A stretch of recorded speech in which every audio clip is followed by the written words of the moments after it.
पार्टोरेशन। तो देखेंगे पार्टोरेशन क्या होता है, प्रोसेस ऑफ चाइल्ड बर्थ, इसे बोला जाता है पार्टोरेशन। पार्टोरेशन एक न्यूरो एंडोक्राइन मैकेनिज्म होता है, ठीक है। तो ये क्या है, न्यूरो एंडोक्राइन मैकेनिज्म। ये क्या होता है, देखो ये न्यूरो एंडोक्राइन मैकेनिज्म है, समझे।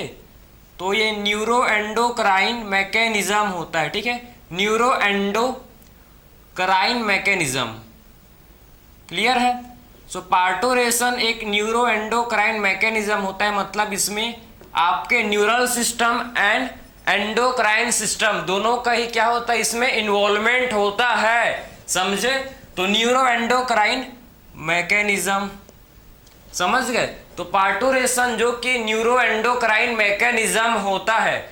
सबसे पहले मैं आपको ओवरव्यू बताऊंगा कि एक्चुअल में पार्टोरेशन डिलीवरी कैसा होता है, देखो बेबी का, ठीक है। सबसे पहले आपको समझना है कि जो फुल्ली, ठीक है, जो फुल्ली डेवलप्ड फीटस, सबसे पहले आप देखो कि जो फुल्ली डेवलप्ड फीटस है, ठीक है, fully developed foetus, fully developed foetus, ठीक है, समझ आ रहा है आपको। फुल्ली डेवलप्ड फीटस और प्लेसेंटा से सबसे पहले क्या जाता है भाई, सबसे पहले आप देखो, ठीक है, फुल्ली डेवलप्ड फीटस, ठीक है, एंड प्लेसेंटा में सबसे पहले क्या होता है, आप समझना है कि इसमें आपका स्टार्ट, ठीक है, सबसे पहले क्या होगा, इसमें स्टार्ट होता है क्या भाई, इसमें स्टार्ट होता है जिसे बोलते हैं, ठीक है, माइल्ड, ठीक है, इसमें क्या स्टार्ट होता है, माइल्ड यूट्राइन कंट्रैक्शन स्टार्ट होता है। इसमें क्या स्टार्ट होता है, सबसे पहले फुल्ली डेवलप्ड फीटस, देखो इसमें आपका स्टार्ट होता है, क्या स्टार्ट होता है, इसके बाद स्टार्ट होता है mild uterine contraction, mild uterine contraction, समझ आया। सो माइल्ड यूट्राइन कॉन्ट्रैक्शन का मतलब है कि यूट्रस में, ठीक है, यूट्रस में कॉन्ट्रैक्शन स्टार्ट होता है, क्लियर है। सो माइल्ड यूट्राइन कॉन्ट्रैक्शन का मतलब क्या है भाई, सबसे पहले यूट्रस में, ठीक है, सबसे पहले यूट्रस में क्या होता है, कॉन्ट्रैक्शन स्टार्ट होता है, ठीक है। तो सबसे पहले यूट्रस में क्या होता है, आप समझो, सबसे पहले यूट्रस में स्टार्ट होता है माइल्ड कॉन्ट्रैक्शन, हल्का सा कॉन्ट्रैक्शन स्टार्ट होता है, समझे। सबसे पहले यूट्रस में हल्का सा कॉन्ट्रैक्शन स्टार्ट होता है। तो ये जो है ये पॉजिटिव फीडबैक, ये पॉजिटिव फीडबैक किसे देता है भाई, ये पॉजिटिव फीडबैक किसे देता है, तो ये जो है पॉजिटिव फीडबैक देता है किससे, ये पॉजिटिव फीडबैक देता है GnRH को, समझे। तो ये जो है पॉजिटिव फीडबैक किसे देता है, तो ये देता है भाई किसे, GnRH, समझ है आपको। मतलब हाइपोथैलेमस में आपका ये क्या करेगा, हाइपोथैलेमस को ये पॉजिटिव फीडबैक देगा, ठीक है। तो इसको मैं डायरेक्ट आपका क्या लिख दूंगा, हाइपोथैलेमस, ठीक है, हाइपोथैलेमस, इसको मैं आपको लिख दूंगा, हाइपोथैलेमस को ये पॉजिटिव फीडबैक देता है। हाइपोथैलेमस को क्या देगा भाई, ये पॉजिटिव फीडबैक। और जब ये हाइपोथैलेमस को, ठीक है, पॉजिटिव फीडबैक देता है तो हाइपोथैलेमस किसे स्टिमुलेट करेगा भाई, ये स्टिमुलेट करता है भाई किसे, देखो हाइपोथैलेमस स्टिमुलेट करता है किसे, तो हाइपोथैलेमस स्टिमुलेट करता है किसे करेगा भाई, पोस्टेरियर पिट्यूटरी को, आप समझना, ठीक है। ये जो है स्टिमुलेट करता है किसे, पोस्टेरियर पिट्यूटरी, क्लियर है। तो हाइपोथैलेमस किसे स्टिमुलेट करता है, ये स्टिमुलेट करता है पोस्टेरियर पिट्यूटरी को, समझ गए।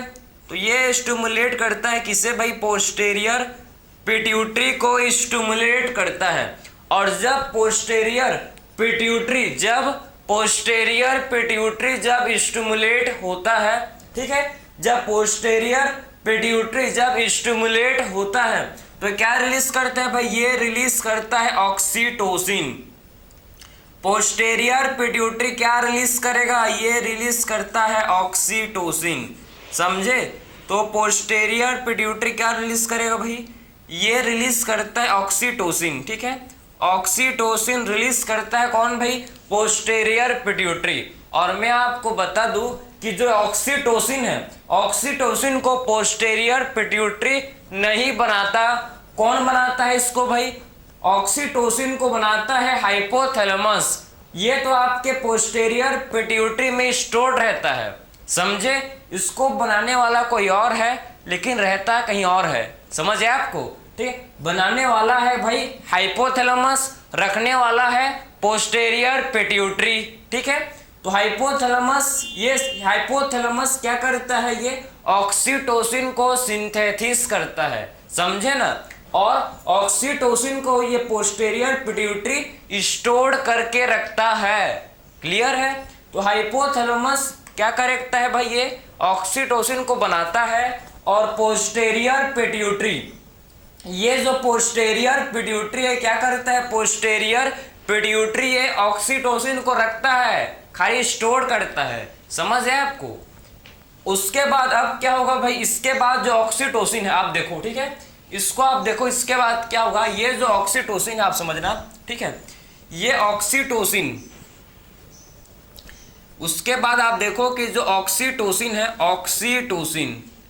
ऑक्सीटोसिन किससे बाइंड करेगा? फिर oxytocin binds to receptor, binds to, oxytocin फिर क्या करेगा? अपने रिसेप्टर के साथ बाइंड होगा।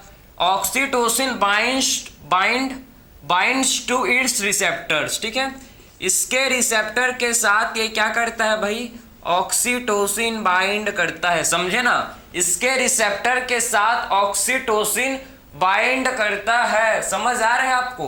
तो ये क्या करता है भाई? ऑक्सीटोसिन अपने रिसेप्टर के साथ बाइंड करता है। इसका रिसेप्टर कहाँ होता है? प्रेजेंट मायोमेट्रियम में। यूट्रस में 3 लेयर्स होते हैं, मैंने आपको बताया था। सबसे इनर मोस्ट लेयर को एंडोमेट्रियम, मिडिल लेयर को मायोमेट्रियम और सबसे आउटर मोस्ट लेयर को पेरीमेट्रियम। सो मायोमेट्रियम में क्या होता है भाई? मायोमेट्रियम में आप समझो कि ऑक्सीटोसिन का रिसेप्टर, ठीक है, समझे? तो इसको मैं लिख दूं कि एक्चुअल में कहां बाइंड करेगा? ऑन, ठीक है, oxytocin binds to its receptor on myometrium, ठीक है, क्योंकि इसका रिसेप्टर कहां प्रेजेंट है भाई? इसका रिसेप्टर मायोमेट्रियम में होता है प्रेजेंट, समझे ना? तो ऑक्सीटोसिन का रिसेप्टर आप समझना कि ऑक्सीटोसिन का रिसेप्टर कहां होता है? प्रेजेंट। ऑक्सीटोसिन का रिसेप्टर होता है भाई प्रेजेंट कहां पर? मायोमेट्रियम में, ठीक है। ऑक्सीटोसिन का रिसेप्टर कहां होता है? प्रेजेंट। सो इसका रिसेप्टर मायोमेट्रियम में होता है प्रेजेंट, ठीक है। ऑक्सीटोसिन का रिसेप्टर मायोमेट्रियम में होता है प्रेजेंट, समझ आ रहा है आपको? क्लियर है? और जब एक बार ऑक्सीटोसिन अपने रिसेप्टर के साथ बाइंड कर जाता है, एक बार जब ऑक्सीटोसिन अपने रिसेप्टर के साथ बाइंड कर जाता है, इसके बाद क्या होता है भाई? इसके बाद स्ट्रॉन्ग यूट्राइन कॉन्ट्रैक्शन। इसके बाद क्या होता है? इसके बाद होता है जिसे बोलते हैं strong uterine contraction. Strong uterine contraction. Uterine contraction का मतलब समझ रहे हो क्या? यूट्राइन कॉन्ट्रैक्शन का मतलब यूट्रस में कॉन्ट्रैक्शन, ठीक है। जब यूट्रस में कॉन्ट्रैक्शन होता है तो इसी को क्या बोलते हैं? यूट्राइन कॉन्ट्रैक्शन, ठीक है। तो स्ट्रॉन्ग यूट्राइन कॉन्ट्रैक्शन स्टार्ट हो जाएगा फिर, ठीक है। विग्रसली आप बोलो कि विग्रसली कॉन्ट्रैक्शन होता है यूट्रस में, समझ रहे हो? विग्रस बहुत स्ट्रॉन्गेस्ट क्या होता है? यूट्रस में कॉन्ट्रैक्शन होता है, तभी क्या होता है भाई? जो चाइल्ड है ये बाहर आता है, समझे ना? तो स्ट्रॉन्ग यूट्राइन कॉन्ट्रैक्शन, जब स्ट्रॉन्ग यूट्राइन कॉन्ट्रैक्शन होगा तो इससे क्या होगा भाई? चाइल्ड बर्थ, ठीक है, चाइल्ड कम आउट, ठीक है, चाइल्ड कम आउट। तो जब तक स्ट्रॉन्ग यूट्राइन कॉन्ट्रैक्शन नहीं होगा बच्चा बाहर नहीं आएगा, ठीक है। तो स्ट्रॉन्ग क्या होना चाहिए भाई? यूट्राइन कॉन्ट्रैक्शन, ठीक है। अगर नहीं होगा तो ऑपरेशन, पता है? क्लियर है? तो आप समझ पाए कि एक्चुअल में आपके एनसीईआरटी ने ओवरव्यू दिया, या आपके एनसीईआरटी ने आपको बताया है कि सबसे पहले देखो, सबसे पहले आपको समझना है कि पार्टुरेशन किसे बोलते हैं। पार्टुरेशन का सिंपल मीनिंग क्या है भाई? प्रोसेस ऑफ चाइल्ड बर्थ, ठीक है। सो चाइल्ड बर्थ का प्रोसेस को क्या बोलते हैं? पार्टुरेशन। क्लियर है? जो कि हम लोग का न्यूरो एंडोक्राइन मैकेनिज्म, कैसा मैकेनिज्म है, न्यूरो एंडोक्राइन मैकेनिज्म। तो किसे बोलते हैं न्यूरो एंडोक्राइन मैकेनिज्म, जिसमें आपका neural system and endocrine system दोनों का इन्वॉल्वमेंट है। ये देखो इसमें आपका देखो हाइपोथैलेमस के बाद क्या जा रहा है भाई, हाइपोथैलेमस के पास न्यूरॉन के थ्रू आपका कहां क्या जा रहा है भाई, सिग्नल जा रहा है, समझ पा रहे हो। वापस उसके बाद पोस्टीरियर पिट्यूटरी हार्मोन, ये ऑक्सीटोसिन क्या है, ऑक्सीटोसिन हार्मोन है। तो सबसे पहले जो फुल्ली डेवलप्ड फीटस है, fully developed foetus and placenta जो है भाई आप समझो, ठीक है। सबसे पहले जो fully developed foetus and placenta से स्टार्ट होता है, ठीक है, माइल्ड यूट्राइन कॉन्ट्रैक्शन। और जब माइल्ड मतलब हल्का सा कॉन्ट्रैक्शन जब यूट्रस में स्टार्ट होता है, ठीक है, जब यूट्रस में हल्का सा कॉन्ट्रैक्शन, आप देखो इसको, जब यूट्रस में हल्का सा कॉन्ट्रैक्शन स्टार्ट होता है तो उसके बाद ये पॉजिटिव फीडबैक किसे देता है भाई, ये पॉजिटिव फीडबैक देता है किसे, हाइपोथैलेमस को, ठीक है।